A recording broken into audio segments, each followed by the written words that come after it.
In Midfjord, many youths were coming of age. One young man, Bersi, was from Torfustadir, and was known for his talent in both poetry and skill. In Mel, two brothers named Cormac and Thorgils looked after a young dependent named Odd, who was known as Odd the Needy Skald.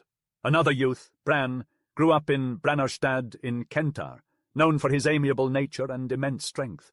Meanwhile, Calf and Thorvald were living in Asgirsa, and Krons, Atli's brother, was growing to be a reputable and likeable man. These youths often played ball together at Midfjord Water, where they met others from Vesterop, Fattensnes, and Hrutafjord. Those from far away would even lodge there. They had great fun matching up those who were similar in skill during the autumn months. One day, at the age of 14, Krons joined the sports at his brother Atli's request. Krons was matched against Bran, who was a few years older and incredibly strong. Bran hit the ball over Krons's head, making it impossible for him to reach. Krons, thinking Bran had done it on purpose, fetched the ball and drove it straight into Bran's forehead, breaking the skin. Bran retaliated by trying to hit Krons with his bat, but Krons deftly dodged the blow. The two then wrestled, with Krons surprising everyone with his strength against the hulking Bran. But eventually, Krons was thrown to the ground, and Bran mounted him, hitting him relentlessly. Atieli, Bersi, and other fellows rushed over to stop the fight. Krons defiantly reminded them that only a thrall takes immediate vengeance, and a coward never does. The group was not keen on allowing the incident to sow discord among them, so Calf and Thorvald, the brothers, attempted to make amends between them. Bran and Krons were somewhat related. The competitions carried on without any further interruptions. Thorkel Krafla was a respected chieftain who held the Venstdal Godord. As he grew older, he made a habit of visiting his kin in Dala every spring. In the year after the events they had told each other about, Thorkel went to visit Averoy Longhair and Aesdiais. They welcomed him warmly, and the kinsmen talked long into the night. Thorkel was particularly interested in Averoy's sons and asked about their futures. Averoy spoke of Atieli becoming a careful and wealthy landowner, similar to Thorkel. As for Krons, Averoy warned that he was strong but headstrong and prone to quarrels. Thorkel was not encouraged by this news, but the men then discussed their plans for the Thing in the upcoming summer. Thorkel was hesitant to go due to his age, so Averoy suggested that Krons could go in his place under Thorkel's guidance. Later, Thorkel and 60 of his men rode to the Thing, passing through Dala where Krons joined them. As they rode through the Tvidegra heath, they found little grazing for their horses and pushed on to the cultivated land. When they reached Fliotstunga, they decided to rest and released their horses. But when they awoke, they found their horses scattered in all directions, some even rolling around. Krons couldn't find his horse at all. In those times, it was customary for men to forage for their own provisions at the Thing, often carrying their sacks on their saddles. However, when Krons found his horse, the saddle was beneath its belly, and his provisions were stolen. After searching in vain, he encountered a man named Osland, who explained that he, too, had lost his provisions. Krons suggested they search together for their lost bags, and Osland agreed. They roamed the land, covering much ground before Osland suddenly darted ahead on the moor and retrieved his sack. Krons inquired as to the bag's contents and demanded proof that it belonged to Osland. However, Osland claimed it as his own and refused to let go. A scuffle ensued, with both men tugging at the sack. Osland accused Krons of thinking he was better than him because he was richer. Krons argued that everyone should have what is rightfully theirs, regardless of their station. Osland threatened Krons with violence, but Krons stood his ground. Osland swung his axe at Krons, but Krons caught the handle with his left hand and yanked it forward. Osland let go, and the axe landed on his head, killing him instantly. Krons recovered the sack, placed it on his saddle, and rejoined his companions. Thorkel, his travelling companion, remained unaware of the incident. When Osland was not accounted for, his companions asked Krons about his whereabouts. Krons responded with a verse. The hammer-wielding ogress had dealt a fatal blow. The war-fiend thirsted for blood, her hard-edged blade poised over his head. She showed no mercy, not even to his teeth. I witnessed it with my own eyes. Thorkel's men jumped up with disbelief, claiming a troll couldn't snatch a man in broad daylight. Thorkel remained silent for a moment before speaking up. There must be more to the story. Krons must have killed him. What really happened, Krons? Krons explained the altercation, and Thorkel sighed. This is sadder than I could have imagined. Osland was under my protection and came from a respectable family. I will compensate for his passing, but I have no say in banishing you. Krons, you have two options. You can join us at the Thing and take your chances, or you could turn back and go home." Krons chose to take his chances at the Thing. The heirs of the slain man addressed the matter, and Thorkel offered his hand to make restitution. Krons, on the other hand, was to be exiled for 3 years. On their way back from the Thing, the chieftains gathered at Sledass before departing. Krons discovered a stone lying in the grass and lifted it. Later, many came to see the impressive feat of strength performed by such an inexperienced young man. Krons returned to Dala and recounted his adventure to his father. Averoy was displeased, exclaiming that he would cause trouble for everyone. Chapter 6. Kron sails for Norway and is wrecked. On the banks of the bustling Vita River, there lived a man known as Haflidi, a seasoned mariner who had a ship of his own. His trusty mate went by the name of Bard and was blessed with a young, pretty wife. Averoy, a man of importance, called upon Haflidi one day and asked him to take Krons, a troubled soul, under his wing. Though the whispers around town hinted that Krons was difficult to handle, Haflidi agreed out of his loyalty to Averoy. Krons eagerly prepared himself to embark upon the high seas.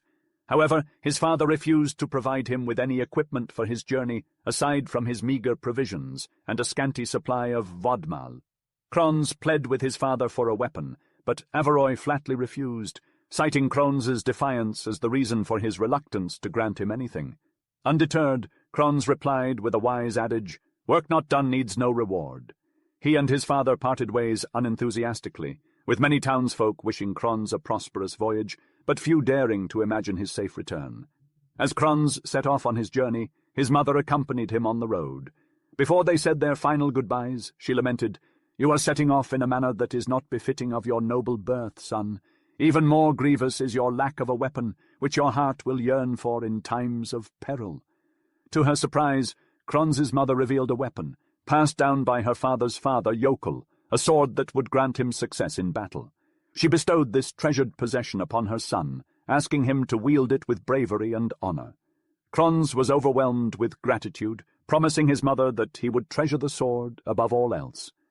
As Krons continued on his path, he steadfastly journeyed southward until he reached Haflidi and his crew. Haflidi welcomed Krons with open arms and kindly inquired about his provisions for the voyage. Krons responded in verse, "O trimmer of sails, my father is wealthy, but he gave me very little. It is my mother who gifted me this sword. Truly the saying holds, the mother is best." In turn, Haflidi praised Krons's mother, recognizing her astute generosity towards her son. Thus, Krons began his journey with renewed strength and spirit, ready to face whatever challenges lay ahead. As soon as their sails caught the wind, the crew set off on their journey, leaving the shallow waters behind. Once they were free from the constraints of the land, they headed towards the south. But the weather had other plans for them, and they were met with harsh storms that battered their ship. To make matters worse, the ship was leaking and the crew was exhausted. But Krons, one of the crew members, refused to lift a finger to help. He huddled himself in a corner under the ship's boat, ignoring any requests to help bail or trim the sails. Instead, he spent his time crafting caustic and scornful verses that only angered his fellow sailors even more. In the midst of a particularly strong storm, the crew was so frozen they could barely move. They called out to Krons, begging him to lend a hand, but he only responded with yet another biting remark. Despite their frustration and anger towards Krons, they knew they needed all hands on deck to make it through the storm. Haflidi, another crew member, approached Krons and tried to reason with him, but even his gentle words fell on deaf ears. Frustrated and at their wits' end, the crew decided they needed to take matters into their own hands. They threatened Krons, promising to throw him overboard if he didn't start pulling his weight.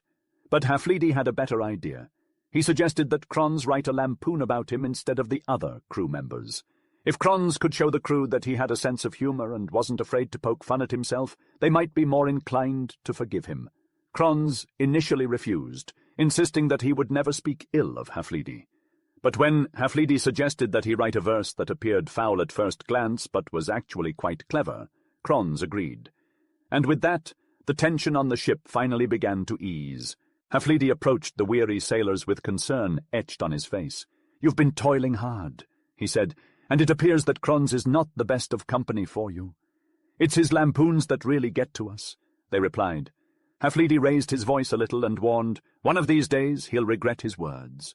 Kron, who heard himself being condemned, spoke in a sing-song melody. "Haflidy dined on curds that day and had much else to freely say, but now he sits and eats full fare, and steers us through the waves mid spume and foam." The sailors were furious at the insult, and demanded that he stop these lampoons. Haflidy replied, "Kron's has it coming, but I won't risk my reputation over his tantrums. We can't afford to quarrel when we're all in trouble. Let's deal with him when we reach the shore, if we must." The sailors pressed on. "But don't you think that we're all in this together? Why should you be spared from the lampoons which we suffer?" Haflidy insisted that Kron's could wait, and from then on they paid less attention to his barbs. Their voyage was long and grueling. The ship began to leak, and the crew grew tired. As a lark, the men teased Kron's about his young bride stitching his sleeves. Haflidy trudged up to Kron's and spoke teasingly, "Get up from your bed, you lazy slug. Though the waves push, we must push back. Your wife mends your sleeves, but now commands you join in the work as we plough this watery track." Kron's immediately stood and declared, "I'll heave myself, even in these heavy rolls. If my woman is unhappy with me, I can't lounge like a sow. She'll be even more unhappy if I stay here on my haunches, while my mates struggle with their oars." Then he rushed to where the others were bailing and asked where they wanted him to help. They scoffed, telling him that it was too late for his efforts. But Kron's replied, "A man's labor is never in vain." Haflidy advised that they should accept any assistance they can get, and that Kron's might prove more useful after all. "Who knows?" he said wryly. "Maybe he's eager to offer his services because he has a secret desire to loosen his bonds." In those olden days, aboard the vessels of the sea, there were no scuppers for bailing out water. Instead, the sailors were challenged with the tedious task of using buckets or pot bailing. This method employed 2 buckets, one ascending and the other descending. When the men ordered Kron's to take on the task, he responded pessimistically, declaring that the less he tried, the better. Despite his reluctance, he filled the bucket and handed it to the 2 men above to dump the water overboard. But not long after, fatigue overtook them and they gave in. 4 others replaced them, but they too were quickly beaten by exhaustion. Some rumors say that by the end of it all, 8 men had taken turns emptying Kron's buckets, but eventually they were able to bail out all the water and dry the ship. After this incident, the sailors changed their attitudes towards Kron's, recognizing the immense strength within him, and from then on he was eager to help out wherever he was needed. As they continued to sail, the dark night surrounded them. Suddenly, without warning, they hit a rock, and the ship's lower regions began to flood. The crew quickly launched the boats and ushered the women to safety, along with whatever loose belongings they could manage.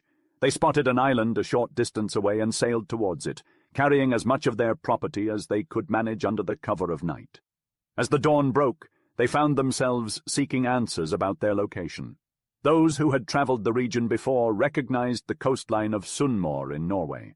They also realized that the island nearby was called Hamingja, featuring a substantial settlement and a farm owned by the landmen. On the island lived a man named Sudovik, son of Kur the Old, who had spent many years there. Sudovik wielded immense influence among the islanders. As day broke, the people noticed sailors in dire need of help and quickly alerted Sudovik. Without a moment to spare, Sudovik gathered some 30 men and launched his large 16-oared boat. His mission, to salvage what he could of the traders' cargo. Unfortunately, the ship and a great deal of property were lost to the depths. Sudovik successfully rescued all the sailors, who took refuge in his home for a week while their goods dried. Afterwards they departed in the direction of the south, never to be heard of again in this account. Kron's remained behind with Sudovik, speaking little and keeping to himself. Sudovik provided him with food and board, though he didn't pay him much attention. Kron's preferred to keep his distance and would not accompany Sudovik in his daily activities. This irritated Sudovik, but he didn't want to turn away a guest. Sudovik was a man who enjoyed life, kept an open house, and was happy to see others happy. Kron's, on the other hand, enjoyed visiting the people in other farms on the island. He would spend long hours at Brand's place, a man who lived in Vindheim. One evening, as Kron's was leaving Brand's place late at night, he saw a bright flame shoot up on the headland below. Curious, he asked what it might be. Brand told him that it was nothing he needed to worry about. Kron's replied that if they were in his homeland, people would suspect that the fire was an indicator of some hidden treasure. "The one who controls that fire," Bran replied, "is better left unasked about."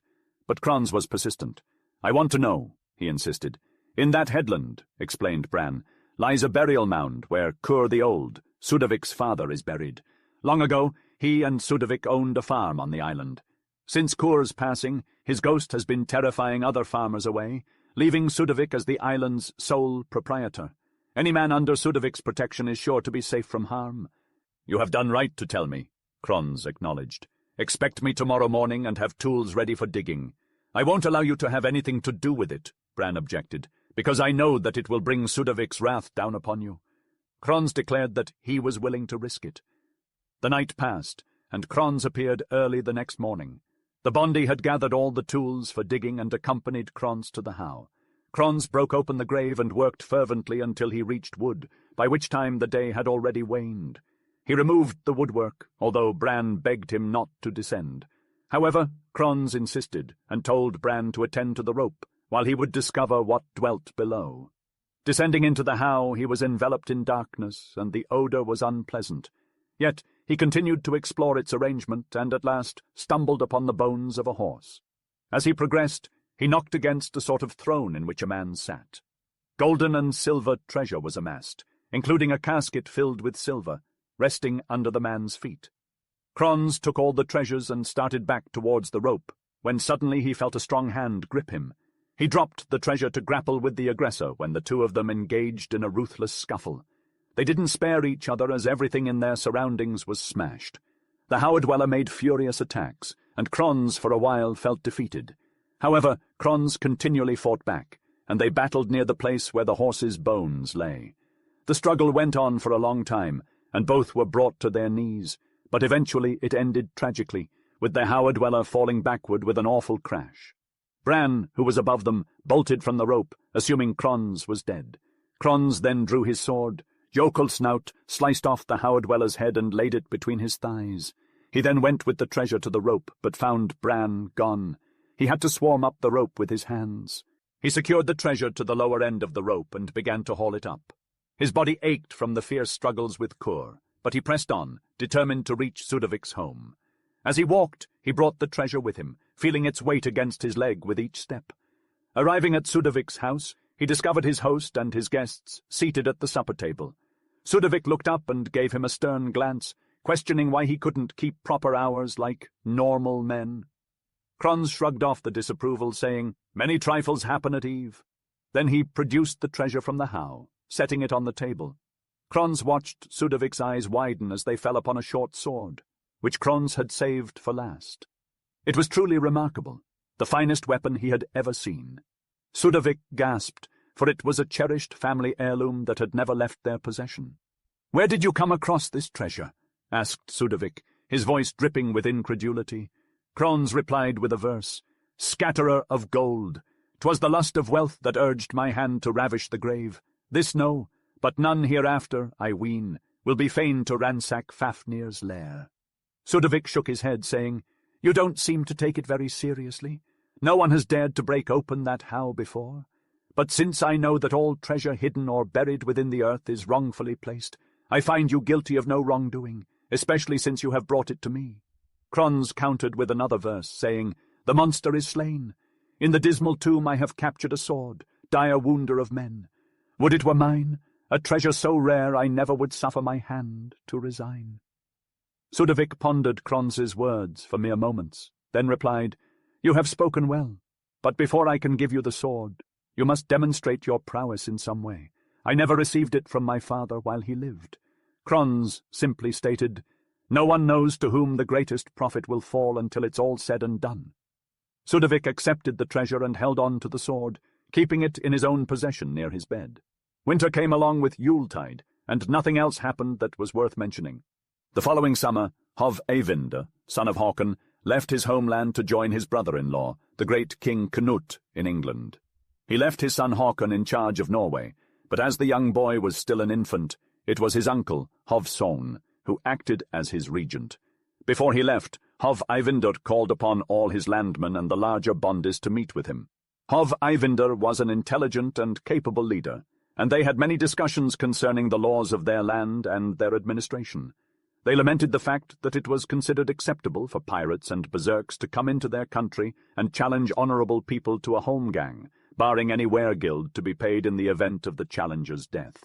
Many had lost their valuables and their pride in this way, and some had even lost their lives. For this reason, Hov Eyvinder abolished all holmgang in Norway and declared all those who disturbed the peace as outlaws. Sudavik, son of Kur of Hamingja, a wise man and a close friend of the Hov, was present at the meeting. The worst of these ruffians were two brothers, Thorir Paunch and Ogmund the Bad, who hailed from Halagaland. They were larger and more powerful than other men, and would often fly into a fury befitting of berserks when angered, leaving nothing but destruction in their wake. They were known to abduct men's wives and keep them for weeks before ultimately returning them. They left their mark wherever they went, committing robberies and other horrendous acts of violence. Hov Eyvinder declared them outlaws throughout Norway, once it became clear they could not be reasoned with.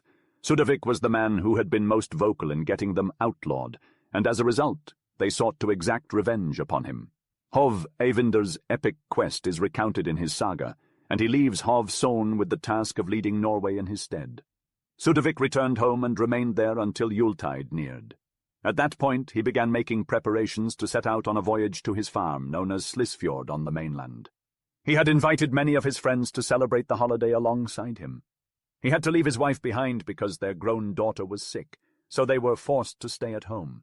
Krons and 8 of the serving men stayed behind with them, while Sudavik went to the Yule festival with 30 freemen. The festival was filled with joy and merriment. On the eve of Yule, the sky was a bright and clear blue. Krons, who typically spent his days outside, was keeping an eye out for ships that passed by the coast. Some ships sailed in from the north, while others arrived from the south, heading to their designated locations for drinking and revelry. The Bondi's daughter had begun to recover, and thus was able to join her mother outside. The day passed, and then something caught Krons's attention. In the distance, he saw a ship rowing towards the island. The vessel was not large, but it was covered in shields and painted above the waterline. The rowers were spiritedly making their way in Sudavik's direction. Once they landed, Krons counted them. There were a dozen, and their demeanour was anything but peaceful. They quickly moved towards Sudavik's boathouses where the large boat was stored. The boat required 30 men to set sail, but the 12 rowers quickly shoved it along the beach. After that, they brought their own ship into the boathouse. Krons could tell that they did not intend to wait for an invitation, so he approached them in a friendly manner and inquired about their identity and that of their captain. The man he addressed, whose name was Thorir, called Paunch, responded by introducing himself and his brother Ogmund and their companions. Thorir added that Sudavik had probably heard of them, but he inquired if Sudavik was at home or not. "You must be fortunate men," said Krons. "If you are who I think you are, you have arrived at precisely the right time. Our master, Sudavik, has gone with his freedmen, and he won't return until after Yule. His wife and daughter are at home, and if I had any grievances against him, I would have come just like you, as there is everything here you could want, ale to drink and other pleasures as well." Thorir remained quiet while Krons continued to ramble on. Finally he turned to Ogmund and spoke. "Has anything gone against my word? Sudavik deserves to pay for getting us outlawed. This man seems willing to divulge everything we need, without us even having to force the words from his mouth." Krons retorted, "Every man is responsible for his own words. If you'll accompany me, I'll do what I can to entertain you." The group accepted Krons's offer and arrived at his home. As they entered, Krons took Thorir's hand and led him into the hall. The mistress of the house was busily organizing and beautifying the room when she heard the exchange between the men. She came to the door and asked who Krons was welcoming so hospitably. Krons replied, "It's best to be courteous to these guests. They are Thorir Paunch and his band of followers. All 12 of them have come here to celebrate Yuletide with us. We're fortunate for the company. We've had very few visitors until now." The mistress responded sharply, "I wouldn't call them guests, nor are they men of good nature. They are thieves and criminals. I'd pay a significant sum to make sure they didn't show up at our doorstep. It's a poor repayment for Sudavik, who saved you from shipwreck and gave you a home this winter while you were penniless." Krons suggested, "You'll do better to take care of our guests first. Get them dry and warm before casting the blame on me. You'll have plenty of time for that later." Thorir tried to calm the mistress. "Don't be upset, my dear woman. You've got nothing to lose here. We'll take care of you, your daughter, and all of the women." Krons agreed. The women will find us very capable." Hearing this, all the women became frightened and began to weep. Kron's warned the berserkers, "Give me your belongings, your weapons and wet clothing. These women won't obey us if they're frightened." Thorir paid little attention to the women's whining, instead stating that they would treat them differently from the other men in the house. He proposed making Kron's their comrade, which Kron's hesitantly agreed to, stating that he did not view all men equally. The group then set aside their weapons, and Kron's offered the exhausted travelers drinks at the table. Although they eagerly accepted the offer, they did not know where to find the cellar. Kron's kindly arranged everything, bringing them ale and entertaining them with humorous stories. As the night wore on, the boisterous group became too rowdy for the servants to approach. Thorir was impressed by Kron's hospitality and asked what reward they could offer him. Kron's humbly declined any reward, but expressed his desire to join their company, providing they remained friends after their departure. The group eagerly agreed, but Kron's suggested they wait to swear fellowship, as ale can influence one's judgment. As night fell, Kron's noticed they were becoming increasingly drunk, and suggested it might be time to sleep. Thorir agreed, but wanted to fulfill a promise to the mistress. Kron's called out to the women, informing them of Thorir's wishes, before bidding the travellers good night. The women despised him so intensely that their howls echoed like wild beasts. The berserks sauntered out of the room. Kron's proposed, "Let's head outside. I'll show you the spot where Sudovik stores his garments." The group followed Kron's to a colossal outhouse equipped with a robust lock on the outer door. Adjoining the structure was a spacious, solidly constructed privy with a wooden partition serving as the only barrier between it and the room of the outhouse. The room was raised over the ground and accessible through a flight of stairs. The berserks began fooling around, tossing Kron's about. Kron staggered down the steps in jest, and abruptly dashed out of the building, pulling the bolt together and locking the door. Thorir and his crew initially presumed the door had closed on its own accord, barely acknowledging it.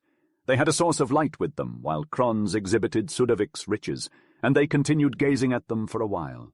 Kron's marched to the homestead and hollered loudly when he approached the door, inquiring about the mistress's whereabouts. She remained silent, trembling with fear that impeded her from responding. He remarked, "There is fairly good amusement to be found. Are there any weapons that are any good?" "There are weapons," she murmured, "but I'm uncertain why you want them." "We'll discuss that eventually, but for now do what you can. It's our final opportunity." She voiced, "If something were to save us now, truly, God would be in this dwelling. A great halberd that belonged to Kur the Old hangs over Sudovik's bed. There, too, is a helmet, a cuirass, and a decent short sword. If you remain steadfast, the weapons won't disappoint you." Kron's fastened the helmet and spear, secured the sword to his waist, and departed hurriedly. The mistress beckoned her men, urging them to follow their gallant protector. 4 of them hastened towards their weapons, while the other 4 did not. The berserks were growing restless, suspecting that Kron's had been gone for too long. As they rushed to the door, they found it locked, but their strength was not deterred. Every timber groaned as they strained at the woodwork, until the wooden partition came crashing down. They set their eyes on the passage leading to the privy, and then to the steps beyond. Their fury was unleashed in a howl that echoed for miles. Little did they know that Kron's was on his way back, gripping his halberd tightly. Just as Thorir was about to descend the steps, Kron's plunged his blade through his body, and it passed through Ogmund as well. The berserks were rattled as their comrades fell dead, leaving them to fend for themselves. But they charged down the steps regardless, and Kron's was ready to meet them in battle. One by one, Kron's fought off the berserks with his spear and sword, while they defended themselves with whatever was at hand. It was an intense battle of strength and skill. 2 more of the attackers fell into the enclosure. Then 4 serving men arrived, unsure of which weapons to use. When the berserks turned on them, they fell back on the house. 6 of the ruffians fell to Kron's hand, but the remaining 6 managed to flee to the boathouse for safety. Kron's pursued them, determined to finish the encounter, but he met heavy resistance. The serving men returned home and boasted of their exploits, but they had no news of what happened to Kron's. Meanwhile, Kron's was fighting fiercely in the boathouse, slaying 2 of the attackers, but the other 4 managed to escape. Chasing after them, Kron's tracked them down to a barn in Vindheim, where they fought for what felt like an eternity. Eventually Kron's overcame them, but not without tremendous effort. Exhausted and stiff, Kron's emerged victorious, but the toll of the battle was visible on his weary body. The night was long and bitterly cold, with heavy snowfall lashing against his face. Kron's was weary from the hunt, and the thought of going after the 2 remaining berserks held little appeal. So he made his way home, trudging through the snowdrifts. As he approached the house, he saw a light flickering in the window of the loft. The good wife had lit a lantern to guide him home. With the light as his beacon, Kron's finally made it to the doorstep. The mistress greeted him warmly and commended him on his bravery. Her words were kind and heartfelt. "You have earned great glory," she said, "and have saved me and my household from a disgrace never to be redeemed if you had not delivered us." Kron's was humble, almost surprised by her admiration. "I think I am much the same person as I was the night you spoke so roughly to me," he replied. "We didn't know then the might that was in you," she said. "Everything in the house shall be yours, so far as it is fitting for me to bestow and right for you to receive. I doubt not that Sudavik will reward you in a better way when he comes home." Kron's accepted her offer, knowing that he had truly done the right thing. His thoughts were on the safety of the household, and he was content with the knowledge that they were now safe from harm. "There is little that I want as a reward at present," he said, "but I accept your offer until your husband returns.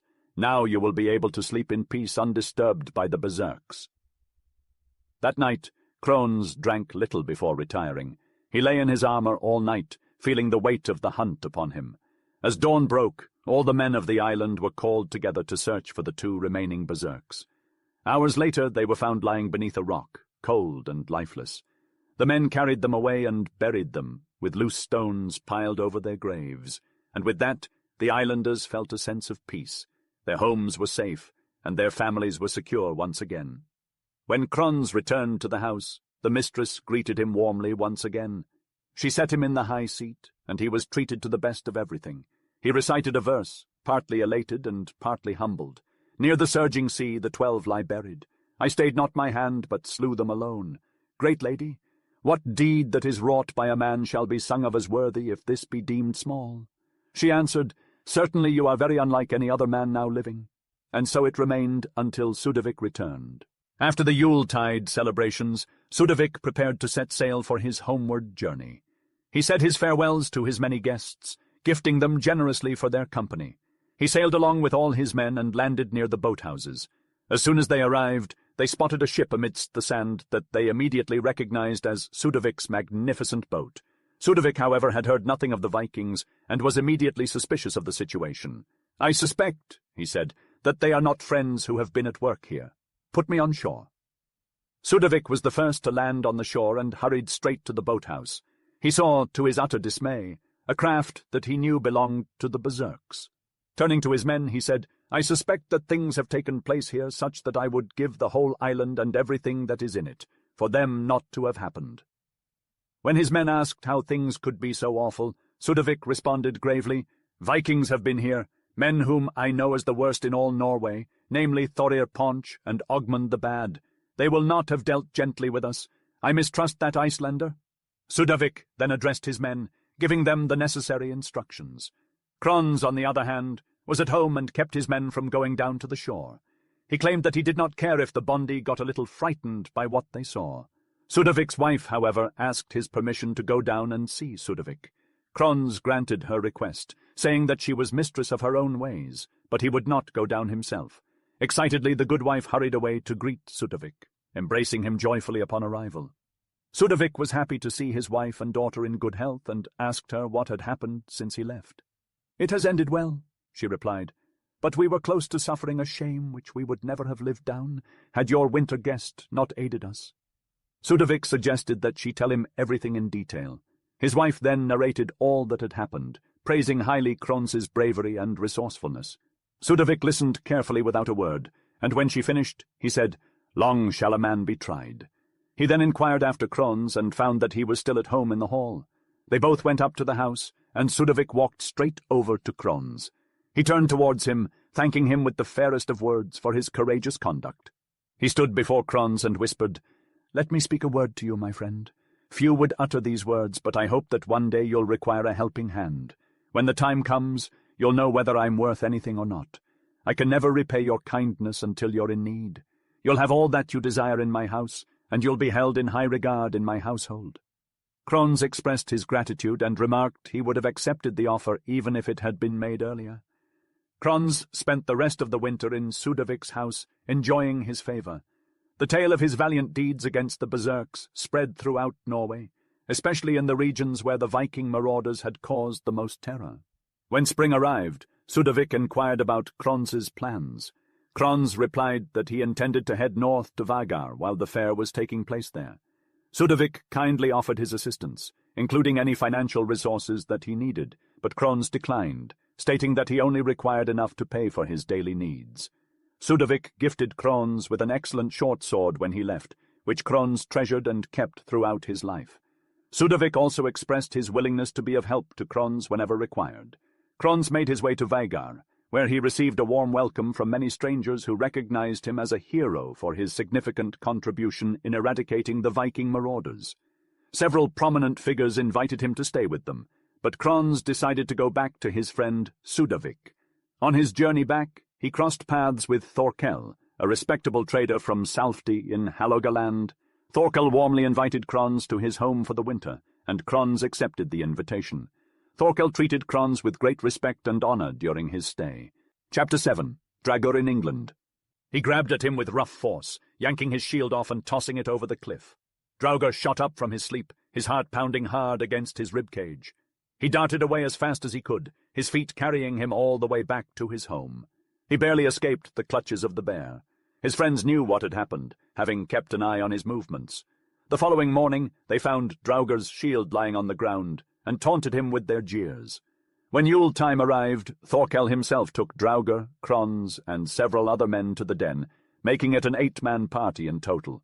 Krons wore a fur cape that he threw off as they battled with the bear, attempting to take him down. It was rather difficult to even approach him, as the bear could only be reached with spear thrusts, and he parried them all off with his teeth. Although Draugr urged them to tackle the beast, he himself didn't get close enough to be endangered. Finally, when no one was watching, Draugr grabbed Krons's cloak and threw it into the bear's den.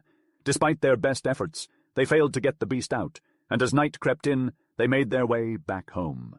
It was then that Krons discovered his cloak was missing and realized that the bear had snatched it up. "Who's played a hideous trick on me?" he bellowed. "Who threw my cloak into the cave?" Draugr responded, "The person who did it shouldn't be afraid of their actions." "That's not something that bothers me much," said Krons, indifferently. As they headed back, Krons's garter broke. Thorkel ordered them to pause and wait, but Krons refused. Draugr snapped, "Don't think for a second that Krons would give up his cloak. He wants the honor of killing the bear all on his own so that he can say that we 8 men left him there. Then he could prove that he was what he claimed to be. He's been slacking off the whole day." "I don't know where you stand in all of this," said Thorkel, "but Krons's bravery doesn't hold a candle to yours. Don't make him out to be more than he is." Draugr replied, "Neither he nor I will do or say as he pleases." A hill stood between Krons and the town of Krons, and he had turned back along the path.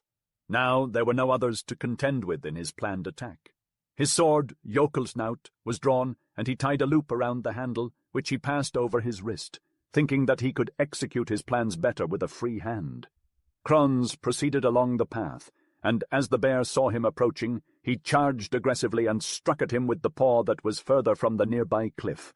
With a swift blow, Krons sliced off the paw just above the claws, but the creature tried to strike back with his remaining paw, causing him to lose balance and topple over, falling right into Krons's embrace.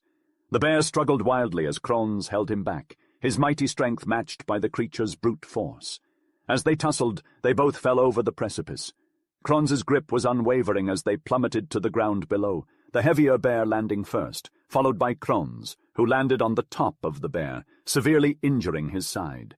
Krons quickly grabbed Jokelsnaut and plunged it deep into the bear's heart, killing it. He then returned home, grabbing his torn cloak and the severed paw on his way out. Upon reaching home, Krons showed his ragged cloak to Thorkel and the others, who laughed at its sorry state. Krons then placed the cut-off paw on the table. Thorkel remarked that he had never seen such an impressive display of strength, and asked where his kinsman Draugr was. He suggested that they ought to honor Krons for his heroics to make up for any shame he may have experienced. Draugr replied coldly, saying, "It doesn't concern me whether Krons is pleased or not." As if to prove him wrong, Krons spoke a verse. Oft returned the watcher at night, trembling home, but sound in limb. None ever saw me sit in the dusk at the cave, yet now I am home returned. Draugr spoke first, his voice taut with an edge of bitterness. "It is true that you have fought well," he said, "and also true that our opinions differ. I suppose you think that your taunts hurt me." Thorkel interrupted him with a conciliatory tone. "I should be glad, Krons," he said, "if you would not revenge yourself upon Draugr. I will pay the full weregild of a man for you to be reconciled." Draugr scoffed at the offer. "I might invest my money better than in paying for that," he retorted. "It would be better for me and Krons to go on bickering, since each oak has that which it scrapes from the other." But Thorkel persisted. "I ask you, Krons, to do so much for my sake as not to attack Draugr while you are both with me." Krons grudgingly agreed. "That I promise," he said, his voice low and rough. Draugr stood tall, unafraid. "I will walk without fear of Krons wherever we meet," he declared confidently. Krons grinned, showing a row of crooked teeth. "And I don't need your money," he said, a note of amusement creeping into his voice. The three of them stayed together through the long winter, a tenuous peace keeping them bound together. Chapter 22. Krons kills Draugr and is summoned before Hovson. In the springtime, Krons journeyed north to Vega with Thorkel's men. They bid farewell with camaraderie.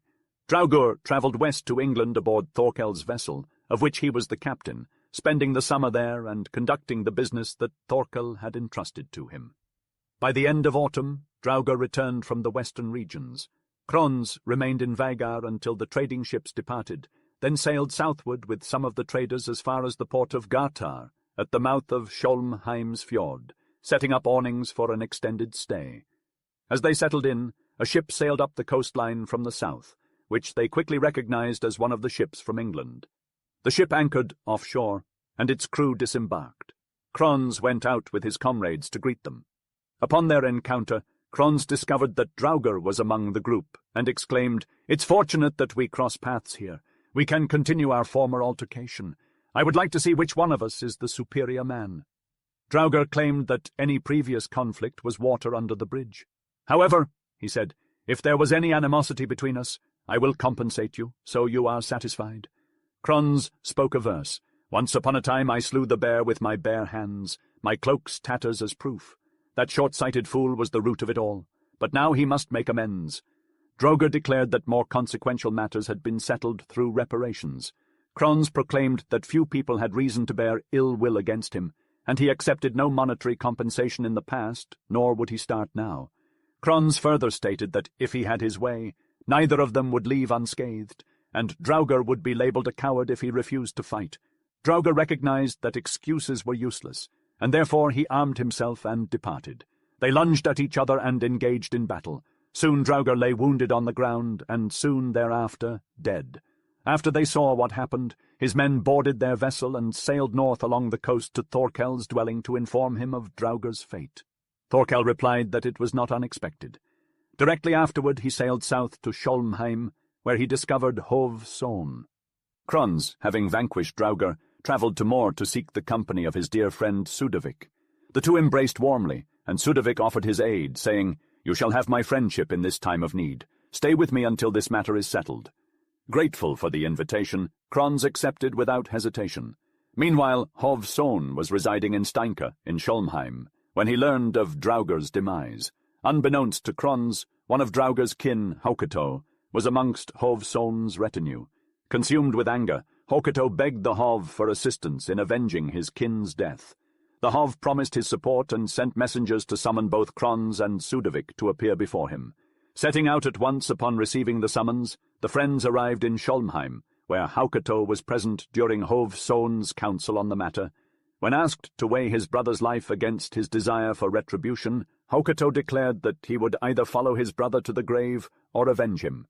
Upon closer examination of the situation, it was apparent that Draugr had intentionally provoked Krons.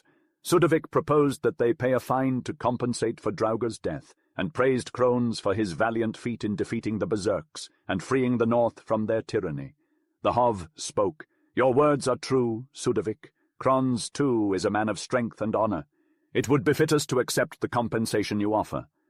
However, Hauketo refused to accept any form of payment, and the meeting ended without a resolution.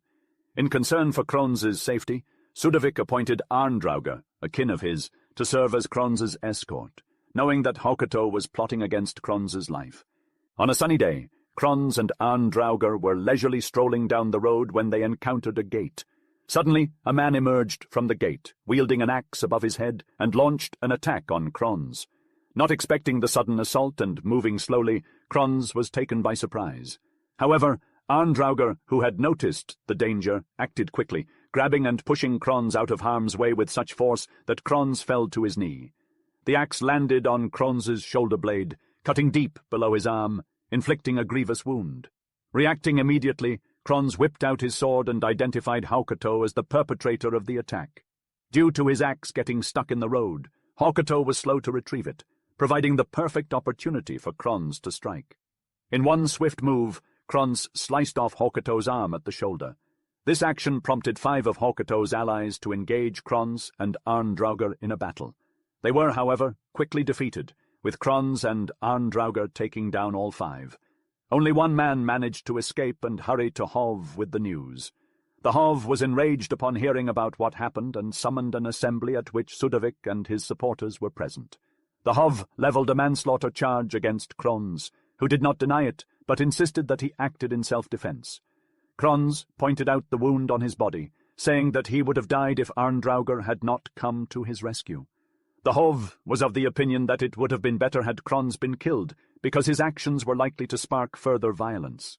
At this juncture, Bersi, the son of Skaldtorfa and Kron's friend, and Sudovik appeared before the Hov, entreating the Hov to pardon Kron. They requested that the Hov decide on a suitable punishment for Kron, with the only condition being that Kron be allowed to live and remain free in the land. Despite the Hov's reluctance to grant their request, he acquiesced to their pleas. The Hov granted Kron amnesty until spring, provided that Grimsholm, Draugr, and Haukato's brother could be present.